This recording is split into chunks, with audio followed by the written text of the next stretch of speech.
So, as introduction, we've talked so much about what gene drive is and how this technology has a potential to fight malaria through vector control, and the importance of building capacity. We have all established that this technology has developed and evolved in the north, and there's the need to transfer this capacity to the African continent where the need is really, really great to fight malaria. We have also established that it's really important for African scientists to take the lead in this fight. And for that to happen, this capacity needs to be built among the African scientists.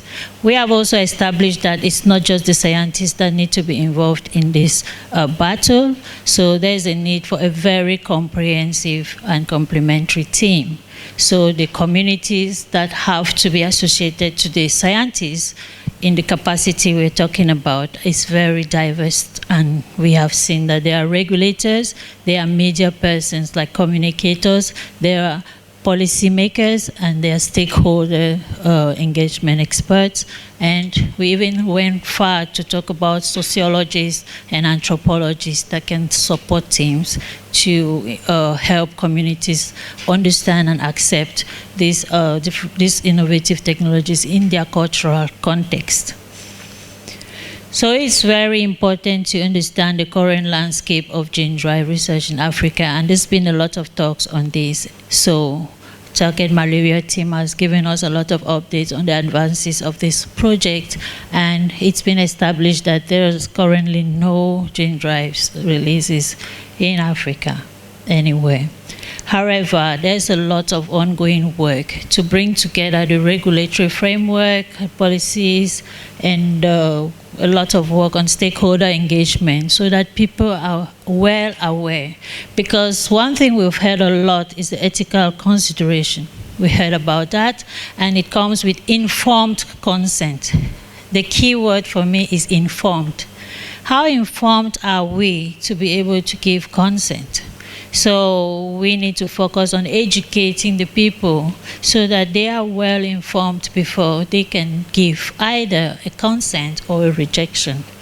Usually people reject things from a position of fear, which is not the best option. So we'd rather give them enough information and then later they be free to take their decision. So how can that be done? I already mentioned that there's the need to collaborate. A lot of collaboration, local collaboration, regional and international, and even global collaboration, because malaria is maybe a focus, the burden is in Africa, but the economic burden is spread all over. So I believe that eradicating malaria is going to be beneficial at the global level. There's so many challenges in capacity building because we need to pinpoint where there is the greatest need, which is the most pressing need to build, where are we supposed to focus on. And one thing I would mention is that we have a lot of scientists that have built capacity abroad, and if we take the example of those who have learned how to do the gene drive technology, you know how to do it, so what?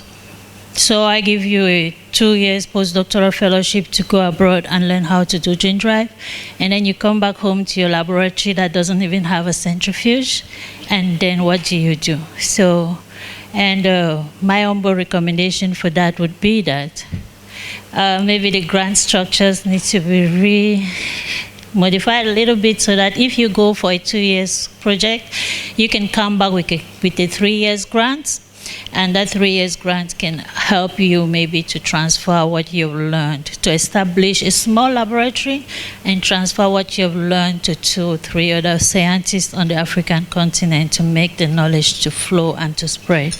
I believe that format will be more sustainable. So I was talking about skill gaps. We have so many skill gaps. We usually taught the scientists that the hardest part was developing the technology in the laboratory, because getting the constructs done, all the repeats, optimization, standardization. We thought that was the hard part, particularly for me. But then when I built capacity on other, I got curious. I looked at regulation. I went to the CBD, and I have a lot of respect for regulators now, because that is so hard. The pressure is too much. I've never drank so much coffee in my life just to keep my eyes open, and still I was barely following up. So I really recommend the effort that they are doing in that space. We also have many other needs for training. I think that one other thing to stress on is that every team needs to take a very intentional effort to outline the needs that are in their group. We usually don't see that communication, for example, could become a very bottleneck point in a project, because we say, oh yeah, we are focusing on the important stuff, and then the communication that was neglected becomes the bottleneck. So the need to identify this and start addressing them is really important. And I'm happy to see that this group is very diversified, and such recommendations have already been made by the previous speakers. So the strategies for capacity building, I already shared one example that I thought may be useful, but there's also the database for different expertise that has been proposed previously. Having that database where we can be able to reach out to each other according to our need, maybe for advice, maybe for some brainstorming, or even to expand our collaborations and our teams. It could be very useful to know how to get to somebody easier, get to speak to that person, or maybe sit and have some collaboration in the perspectives of our current projects. Mentorship and collaboration. There is a need to mentor others. The knowledge transfer needs to be done in a structured way, and it's understandable. When people know something, it's easier for them to break it down.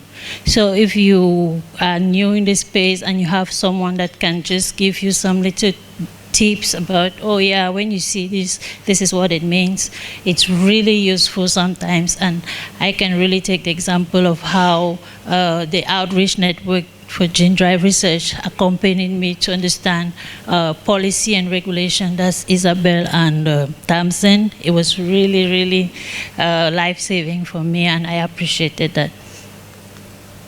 So we have the community involvement and engagement. There's so much that has been said about this, but I would just like to say that there can be community champions that can be used, and every community has their champion, and pinpointing this person and including the person in the team that is going to be intervening would really go a long way to ease access and understanding of that community. And as Givemore said, using their cultural, something cultural about that community could really go a long way to facilitate their understanding and grow the engagement there. We also have participatory research. We talked about open doors, open day research. So the open door days are really opportunities to get these communities to come and see what's happening, get some of the answers to their worries, and why not contribute, give them some sort of importance. And if they feel involved, then they would easily accept what they are being proposed. The ethical considerations, of course, always come again, because we need to balance the benefits and the harm. In the case of malaria, we already established how harmful it is, so I really doubt there's anything that can cause more harm than malaria at this point. But yes, we still need to look at how the implementation of whatever strategies are being put in place can be monitored, and who would be the oversight in this case. Public awareness campaigns. We have also agreed that there's so many channels through which this awareness could be made, but the social media channels, tend to be one of the most important and could be used in this case. I'll just quickly mention the case study for target malaria, and we can see that we have our champion, Professor Diabate from Burkina Faso.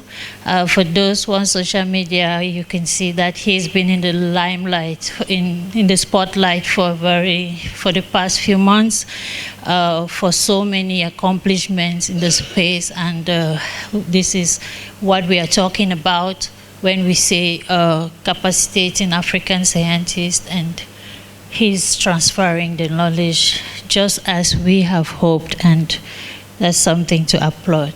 There's a lot of partnerships. He's one of the PIs for the Target Malaria Consortium, which is the same as Jonathan and other colleagues that are here. So many things, so many accomplishments for this team, and we can see a few other PIs and the members of the team. Fred, that is also here, and then we have Leah, that are working on really scientific advancements, building capacity. They have a lot of community engagement. They have the regulatory development, working with Elder NEPAD, and then the impact. There's so much potential for what this technology can do in Africa. So we go to the core of the problem. Where would the funding come from? Everybody says, okay, we find the technology, we know it will work, who will pay for it? Our countries currently use the tools that are subventioned, subsidized, are given freely, and so on. Who is going to be paying for this? And there's the need to find sustainable funding so that this can really be added to the toolkit. We have options that could help regional collaboration at the level of the African Union, ECOWAS, CEMAC, MESA. I think that these conversations need to be started now for funding sources that come from Africa and not from out of Africa. In conclusion, I would say the capacity building, we need to own this. The African communities and the scientists, we need to own the needs that we have, how they are going to be met, and for sustainability, it has to be led by the African community. Building capacity has to be really essential, and we need to put together all the framework, the tiny bits and pieces that needs to make this efficient. And so we need to involve everybody, the private sector, the government, or everybody. I think even the communities have to be able to chip in some way so that it becomes their solution, our solution for African problems. With that, I will just leave this slide as a call to action to everybody at every level to see how they can actively contribute to this initiative. And this is what needs to be said every day, over and over. You have a part to play in the solution.